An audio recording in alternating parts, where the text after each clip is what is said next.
আসহাবে কাফের কুকুরটা, আসহাবে কাফের কুকুরটা 7 জন নেককার লোকের সবতিক্তের করে নিজবত হাসিল করে সে মানুষ হয়ে গেল। সুবহানাল্লাহ। এটা কবি শেখ সাদিন বলছেন, সাগে আসহাবে কাফ রোজে চান্দে পায় নিকাগরে মরদুম সুদ।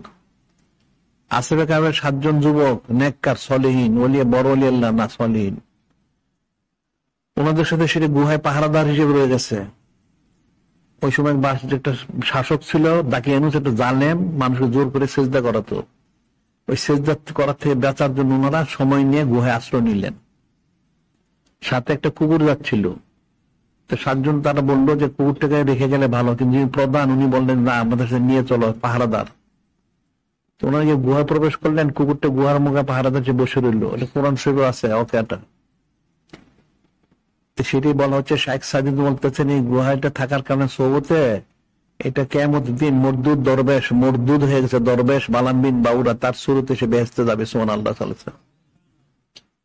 বুঝতে পারলে নিজবত হাসিল করার কারণে, সুবতিক্তের করার কারণে।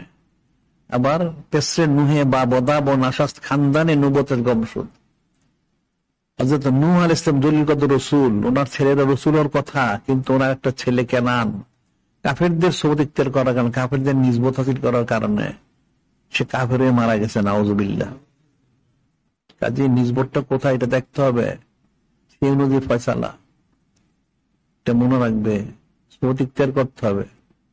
মানুষ ব্যবসা করে, চাকরি করে, দেশে খেত খামার করে, সারাদিন ঘুরে কোথায় দেখা যায় ফাসেক ফুজ্জার বদলোক, কোনটা শরাবখোর, কোনটা জুয়াখোর, কোনটা সুদখোর, ঘুষখোর, এদের সাথে। এই লোকগুলির সোহতে মানুষ ভালোভাবে করতে গিয়ে খারাপ বদতাসির করবে। এই বদতাসির থেকে বাঁচতে হলে সোহত ইখতিয়ার করতে হবে, জিকির করতে হবে, তাহলে বদতাসির থেকে বাঁচা যাবে।